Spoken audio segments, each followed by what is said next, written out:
ಇಲ್ಲಿ ಬಂದು ನಿಂತಾಗ ಸುಮಾರು ಒಂದು 25-30 ವರ್ಷಗಳ ಹಿಂದಿನ ನೆನಪಾಗುತ್ತೆ.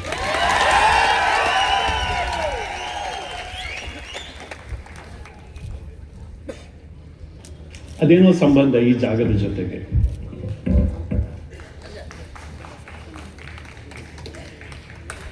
ಸಂಘ ಶುರುವಾಗಿ 100 ವರ್ಷ ಆಯಿತು.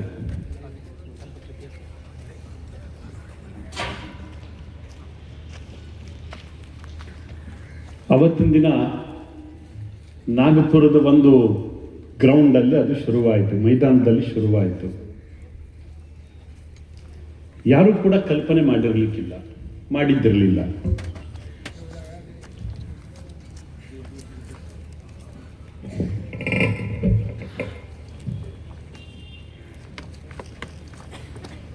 ನಾಲ್ಕು ಮಂದಿ ಹುಡುಗರು ಆಟ ಆಡ್ತಾರೆ, ಕಬಡ್ಡಿ ಆಡ್ತಾರೆ, ಲಾಠಿ ತರಿಸ್ತಾರೆ, ಹೋಗ್ತಾರೆ.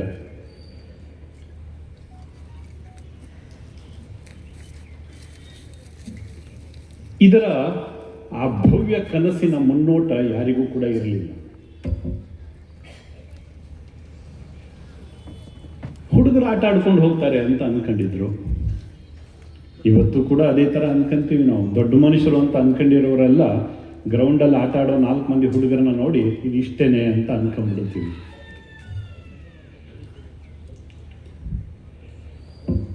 ದಿನ ಕಳೀತಾ ಬಂತು, 100 ವರ್ಷಗಳು ಗತಿಸಿದೆ.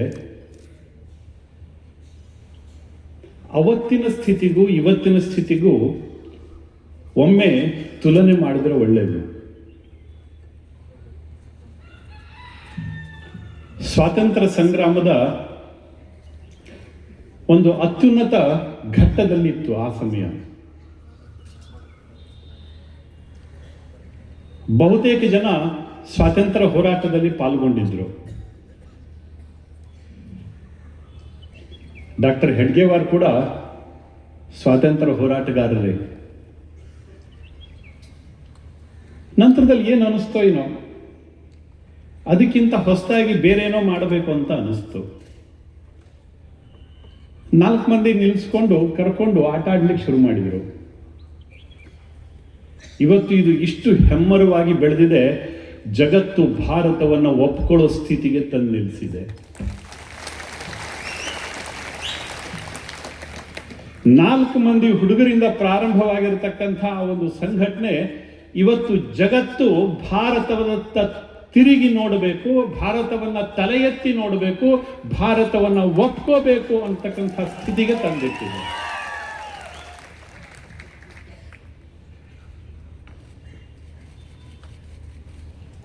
ಯಾವತ್ತೂ ಕೂಡ ಹಾಗೇನೆ. ಗೋಮುಖದಲ್ಲಿ ಯಾರು ಗಂಗೆಯನ್ನು ನೋಡಿರ್ತಾರೆ ಅವರಿಗೆ ಅದರ ಅರಿವಿದೆ, ಒಂದು ಸಣ್ಣ ಹರಿವು. ಗಂಗಾಸಾಗರದಲ್ಲಿ ಗಂಗೆಯನ್ನು ನೋಡಿಕೊಂಡು ಹೋಗಿ ಗೋಮುಖದಲ್ಲಿ ಗಂಗೆಯನ್ನು ನೋಡಿದಾಗ ಅಜಗಜಾಂತರ ವ್ಯತ್ಯಾಸ. ಇದು ಗಂಗೆಯ ಅಂತ ಅನಿಸ್ಬಿಡತ್ತೆ. ಗಂಗಾಸಾಗರದ ಗಂಗೆಗೂ ಗೋಮುಖದ ಗಂಗೆಗೂ ಇದು ಗಂಗೆನ ಅಂತ ಅನಿಸ್ಬಿಡತ್ತೆ.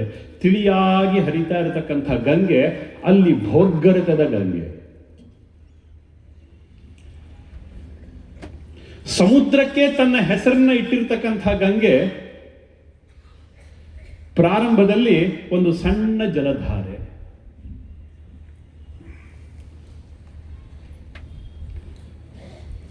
ಸ್ವಾಮಿ, ಅವತ್ತು ಹಿಂದೂ ಸಮಾಜಕ್ಕೆ ಯಾರೂ ಗತಿ ಇರಲಿಲ್ಲ. ಸಣ್ಣ ಗುಂಪುಗಳಲ್ಲಿ ಅಲ್ಲಲ್ಲಿ ಸಮಾಜ ಸುಧಾರಕರು ಅವರು ಇವರು ಕೆಲಸ ಮಾಡ್ತಾ ಇದ್ರು. ಆದರೆ ಹಿಂದೂ ಸಮಾಜದ ಸಂಘಟನೆ ಅಂತ ಯಾರೂ ಕೂಡ ಮಾಡಿರಲಿಲ್ಲ. ಅಲ್ಲಲ್ಲಿ ಸಣ್ಣ ಪುಟ್ಟ ಸಮಾಜ ಸುಧಾರಕರು, ಕೆಲವೊಬ್ರು ಸ್ವಲ್ಪ ಅವರವರದೇ ರೀತಿಯಲ್ಲಿ ದೊಡ್ಡ ಪ್ರಮಾಣದಲ್ಲಿ ಕೂಡ ಮಾಡ್ತಾ ಇದ್ರು. ಯಾರಿಗೂ ಕೂಡ ಇದೊಂದು ಶಕ್ತಿ ಅಂತ ಅನಿಸುವಷ್ಟರ ಮಟ್ಟಿಗೆ ಎಲ್ಲಿಯೂ ಕೂಡ ಪ್ರಯತ್ನ ನಡೆದಿರಲಿಲ್ಲ.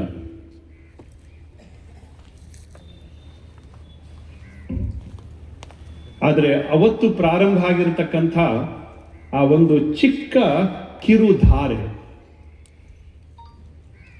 ಇವತ್ತು ನಾವಿಲ್ಲಿ ಸೇರಿದ್ದೀವಿ, ಸಾವಿರಾರು ಜನ ಸೇರಿದ್ದೀವಿ. ಒಂದೇ ವಿಷಯಕ್ಕೋಸ್ಕರ ಸೇರಿದ್ದೀವಿ. ಹಿಂದೂಗಳು ನಾವು ಒಂದಾಗಬೇಕು, ಹಿಂದೂಗಳು ನಾವು ಗಟ್ಟಿಯಾಗಿ ನಿಲ್ಲಬೇಕು ಅಂತಕ್ಕಂಥ ಸಂಕಲ್ಪದೊಂದಿಗೆ, ವಿಶ್ವಾಸದೊಂದಿಗೆ ನಾವಿಲ್ಲಿ ಸೇರಿದ್ದೀವಿ. ಸ್ವಾಮಿ, ದೇಶದ ಅನೇಕ ಗ್ರಾಮಗಳಲ್ಲಿ, ಮೂಲೆ ಮೂಲೆಗಳಲ್ಲಿ, ಅದು ಹಿಮಾಲಯದ ತುದಿಯಿಂದ ಪ್ರಾರಂಭ ಮಾಡಿ ಕನ್ಯಾಕುಮಾರಿಯ ತನಕ ಮೂಲೆ ಮೂಲೆಗಳಲ್ಲಿ ಇದೇ ರೀತಿಯ ಸಮ್ಮೇಳನಗಳು ನಡೀತಾ ಇದ್ದಾವೆ.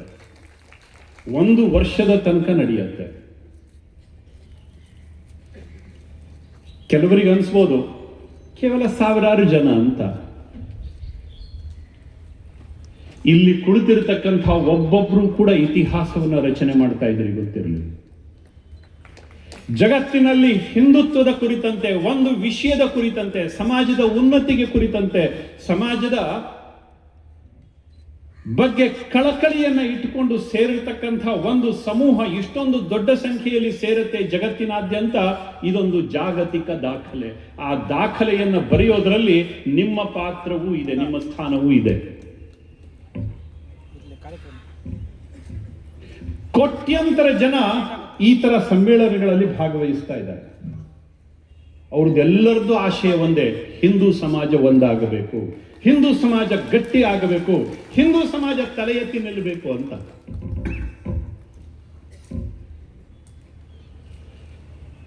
ಇವತ್ತು ಪೇಪರ್ ನೋಡಿದಾಗ, ಟಿವಿ ನೋಡಿದಾಗ ನಮಗೆಲ್ಲರಿಗೂ ಅನ್ಸತ್ತೆ, ಹೆಮ್ಮೆ ಅಂತ ಅನ್ಸತ್ತೆ. ನಾನೊಬ್ಬ ಭಾರತೀಯ ಅಂತ ಹೇಳ್ಕೊಳ್ಳಿಕ್ಕೆ ಹೆಮ್ಮೆ ಅಂತ ಅನ್ಸತ್ತೆ. ಕಾರಣ ಯಾವುದು ಸ್ವಾಮಿ? ಹಿಂದೂ ಸಮಾಜದ ಜಾಗೃತಿ. ಸಮಾಜಕ್ಕೆ ಒಳಿತಾಗಬೇಕು, ಸಮಾಜ ಒಂದಾಗಬೇಕು ಅಂತ ಆ ಮಲೆತು ನಿಂತ ಧ್ವನಿ ಏನಿದೆ, ಅದರ ಪರಿಣಾಮ ಇವತ್ತು ಜಗತ್ತಿಗೆ ಕೇಳಿಸಿದೆ. ಜಗತ್ತು ತಲೆಬಾಗಿದೆ, ಜಗತ್ತು ತಲೆಬಾಗಿದೆ.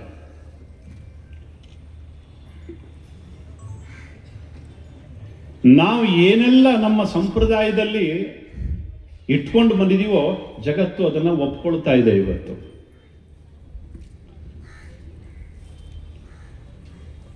ವಿಶ್ವ ಯೋಗದ ದಿವಸ 125ಕ್ಕೂ ಹೆಚ್ಚು ದೇಶಗಳು, ಅಲ್ಲಿನ ಪ್ರಧಾನಮಂತ್ರಿಗಳು, ಅಂಬಾಸಿಡರ್ಸ್, ರಾಯಭಾರಿಗಳು ಎಲ್ಲರೂ ಸೇರಿ ಒಂದೇ ದಿವಸ ಒಂದೇ ಕಾಲಕ್ಕೆ ಯೋಗಾಸನವನ್ನು ಮಾಡ್ತಾರೆ, ಯೋಗವನ್ನು ನಡೆಸ್ತಾರೆ.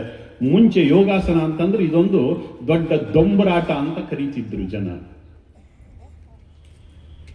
ಇದು ನಮ್ಮ ರಾಜಕೀಯ ಪ್ರಭಾವ ಅಲ್ಲ, ಬದಲಾಗಿ ಇಲ್ಲಿನ ಹಿಂದೂ ಸಮಾಜ ಗಟ್ಟಿಯಾಗಿ ನಿಂತು ಧ್ವನಿ ಹಾಕಿರೋ ಪರಿಣಾಮ ಇದೆ.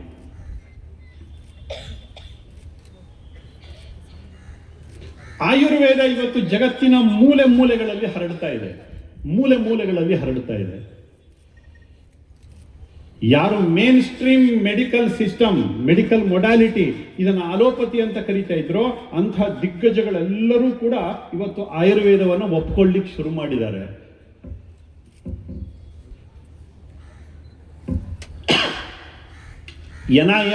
NIC, national institute of cancer, national institute of health, ಇದು ಜಗತ್ತಿನ ಆರೋಗ್ಯದ ಬಗ್ಗೆ, ಮೆಡಿಕಲ್ ಮೊಡಾಲಿಟಿ ಬಗ್ಗೆ ಪಾಲಿಸಿ ಮಾಡ್ತಕ್ಕಂಥ ಆರ್ಗನೈಸೇಷನ್ಸ್. ಅವರೇ ಇವತ್ತು ಆಯುರ್ವೇದದ ಪರವಾಗಿ ರಾಯಭಾರಿಗಳಾಗಿದ್ದಾರೆ.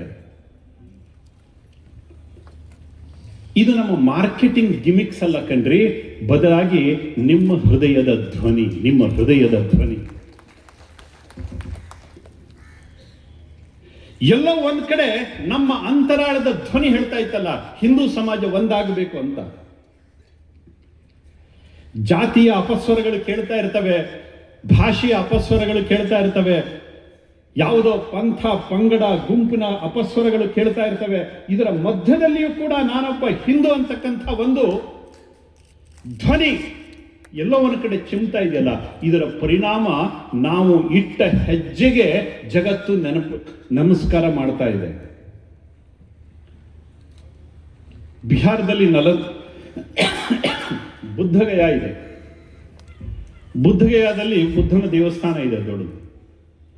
ಆ ದೇವಸ್ಥಾನದ ಪಕ್ಕದಲ್ಲಿ ಕಮಲದ ಹೂವಿನ ಕೊಳ ಇದೆ. ಅಲ್ಲಿ ದೊಡ್ಡ ದೊಡ್ಡ ಕಲ್ಲಿನ ಮತ್ತು ಬಂಗಾರದ ಕಮಲಗಳನ್ನು ನಿರ್ಮಾಣ ಮಾಡಿದ್ದಾರೆ. ಬುದ್ಧನಿಗೆ ಜ್ಞಾನೋದಯ ಆದ ನಂತರದಲ್ಲಿ ಅವನು ಇಟ್ಟ ಹೆಜ್ಜೆಯ ಗುರುತು ಅದು. ಅಲ್ಲೇ ಕಮಲಗಳನ್ನು ನಿರ್ಮಾಣ ಮಾಡಿದ್ದಾರೆ, ಬಂಗಾರದ ಕಮಲಗಳಿದಾವೆ ಅಲ್ಲಿ. ಇವತ್ತು ಭಾರತ ಇಟ್ಟ ಹೆಜ್ಜೆಗೆ ಜಗತ್ತು ನಮಸ್ಕರಿಸ್ತಾ ಇದೆ. ಕಾರಣ ನಿಮ್ಮ ಹೃದಯದಲ್ಲಿ ಎದ್ದಿರ್ತಕ್ಕಂಥ ಹಿಂದುತ್ವದ ಕಿಚ್ಚು.